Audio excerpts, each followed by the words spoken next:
The job loss that built an empire. Why getting fired might be your greatest gift. Good afternoon. I recently had the privilege of sitting down with someone extraordinary. Her name is Tiffani Roberts, and she is a living testament to what happens when a woman decides that survival is no longer enough, that thriving is the only option left. Tiffany has survived domestic violence, loss, and divorce. She raised five beautiful children while starting a brand new career. And through it all, she arrived at a truth that so many of us are just beginning to whisper to ourselves: it's finally my time. My time to stop being the girl who takes care of everyone else and become the woman who takes care of herself. Tiffany's journey is not just inspiring, it's revolutionary. She is making the world a better place by showing women that their breaking point can become their breakthrough. That the moment you stop apologizing for choosing yourself is the moment you step into your true power. And today, I want to share what I learned from her because her story unlocks something we desperately need to understand about this moment in history, especially for Black women navigating a world that seems determined to push us out while we're busy building empires anyway. Let me start with something that might surprise you. In 2025, Black women lost over 113,000 jobs. That's not a typo. 113,000 jobs gone. Federal layoffs, the dismantling of DEI programs, entire departments gutted. Black women, who made up just 14.1% of the female workforce, accounted for 54.7% of all female job losses that year. Let that sink in for a moment. More than half of all women who lost jobs were Black women, despite being barely one in seven workers. The unemployment rate for Black women shot up from 5.4% to 7.3% by the end of 2025, the sharpest decline in 25 years. College educated Black women in the public sector, women with bachelor's degrees and master's degrees, women who had done everything right were suddenly shown the door. The employment to population ratio for Black women fell to 55.7%, comma. And in sectors like education and health, where one in five Black women worked, the cuts were devastating. Black mothers' labor force participation dropped 5 full percentage points since 2023 because of return to office mandates and childcare costs that made it impossible to keep showing up. These aren't just statistics, these are lives.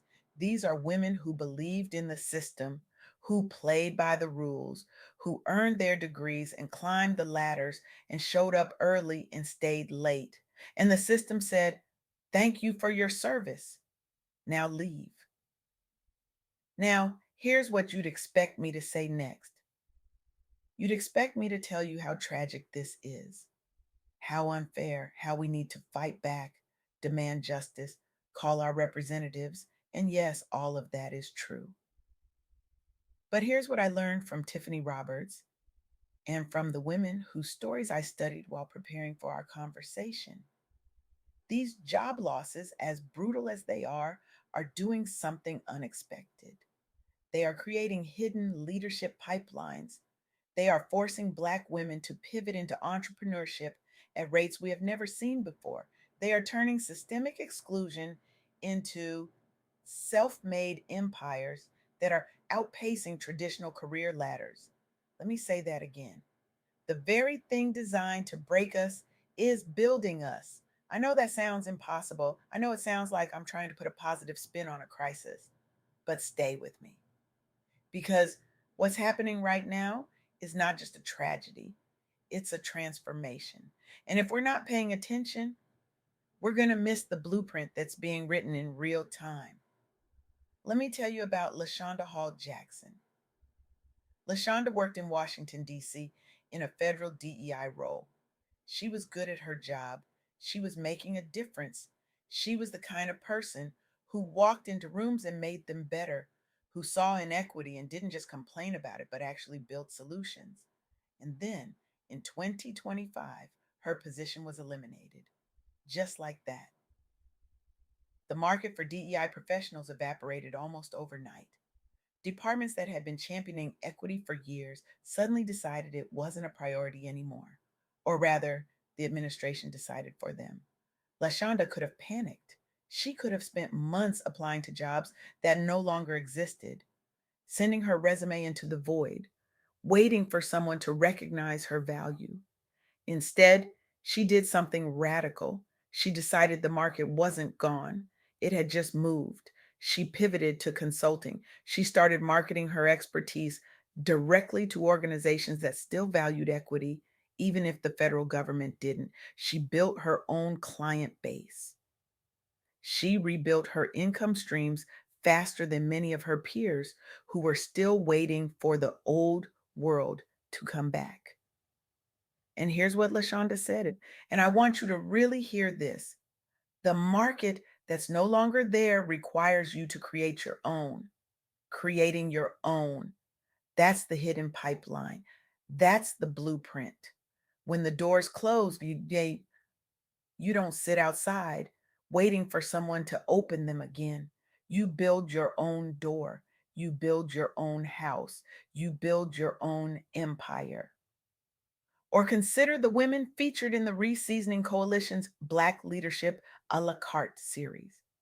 These are Black women working in food service, in operations, in marketing, in entrepreneurship, industries that have historically sidelined them, industries where they've been cautious, where they've had to prove themselves over and over again despite driving results, industries that took their labor but rarely gave them credit, that benefited from their brilliance but kept them out of leadership.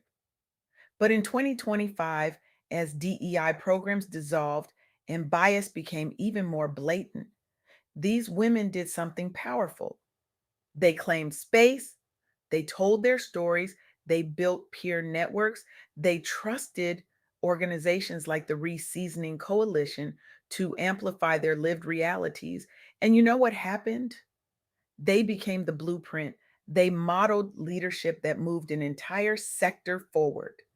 They forced the industry to reckon with pay gaps and bias. They didn't wait for permission, they gave it to themselves. 7 Black women leaders were spotlighted in this series, and each one of them represented something the industry had been missing: authenticity, innovation, resilience.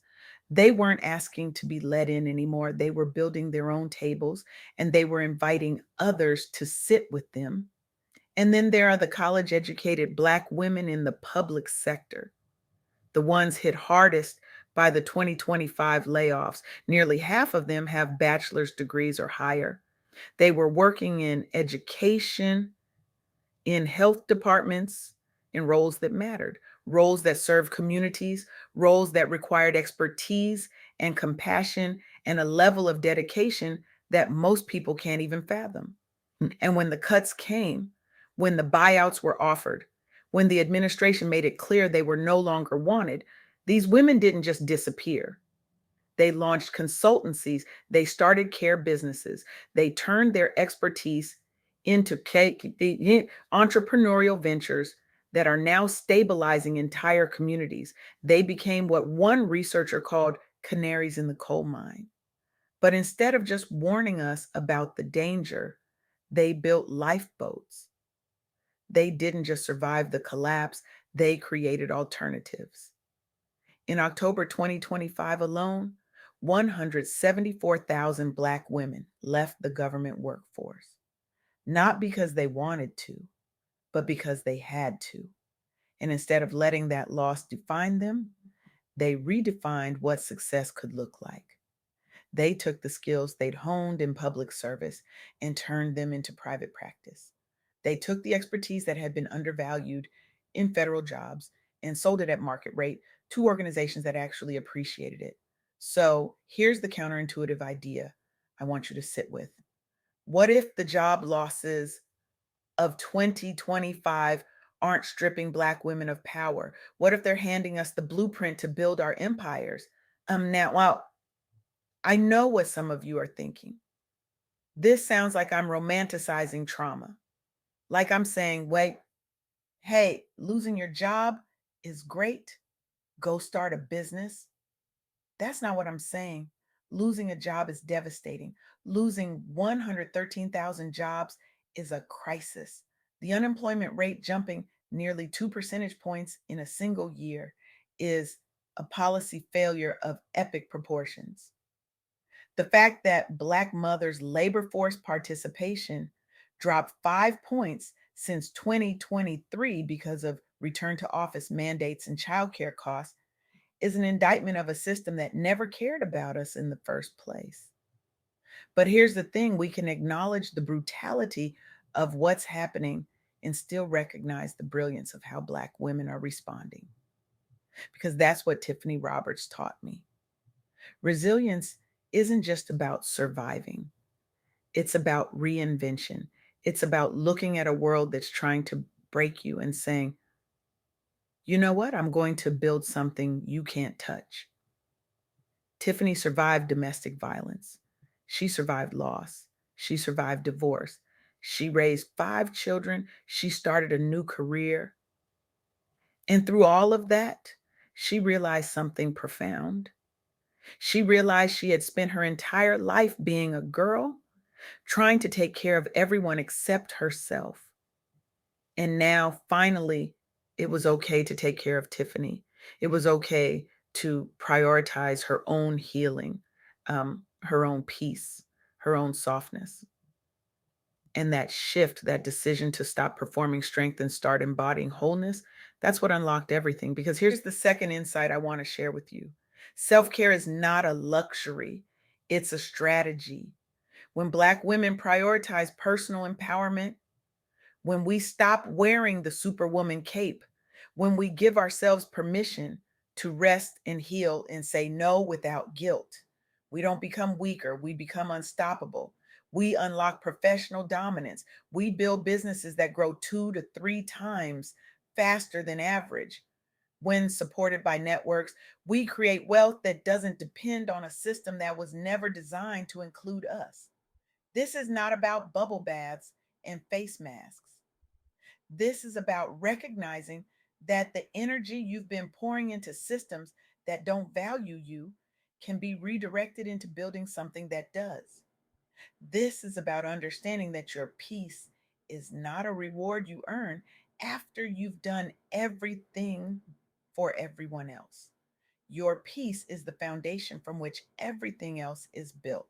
And here's the third insight, the one that ties it all together.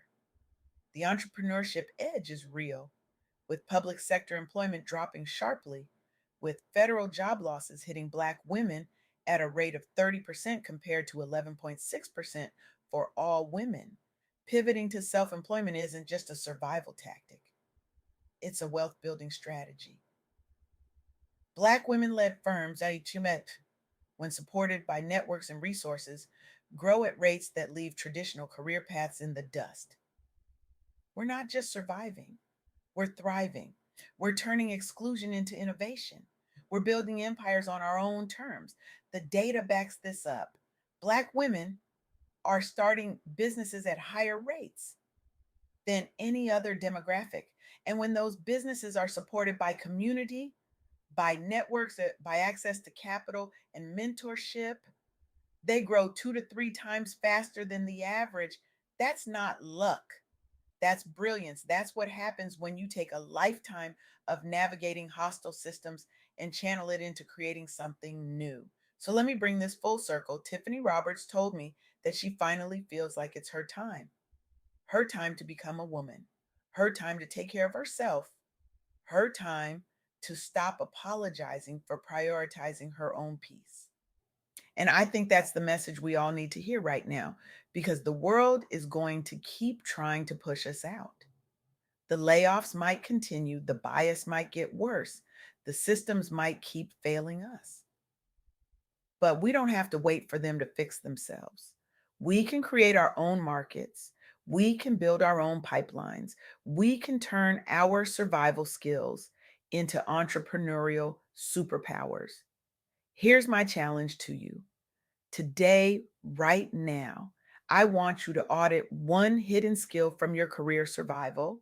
Maybe it's the way you've learned to navigate hostile work environments. Maybe it's the way you've managed to keep a team together despite impossible odds. Maybe it's the resilience you've built from raising children while working full time, or the emotional intelligence you've developed from surviving trauma. Whatever it is, I want you to take that skill and pitch it as your first entrepreneurial offer this week. Not next month, not when you feel ready, this week. Because here's what I learned from Tiffani, from LaShonda, from the women in the food service industry, from the college educated public sector workers who refuse to disappear. The job losses of 2025 aren't the end of our story, they're the beginning of a new chapter. A chapter where we stop waiting for permission and start building unapologetically. A chapter where we embrace our softness, not as a retreat from the world, but as a reclamation of our power. A chapter where we finally put ourselves first. So let me leave you with this. What if the crisis isn't happening to you? What if it's happening for you?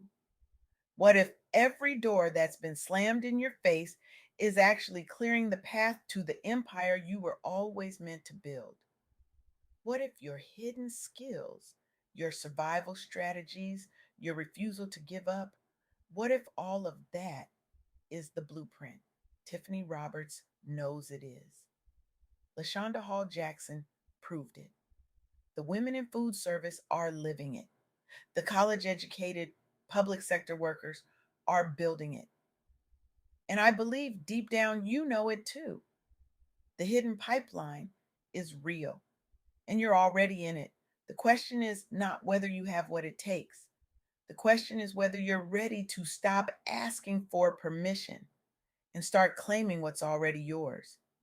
The question is whether you're willing to turn your survival into your strategy. The question is whether you're ready to build something they can't take away.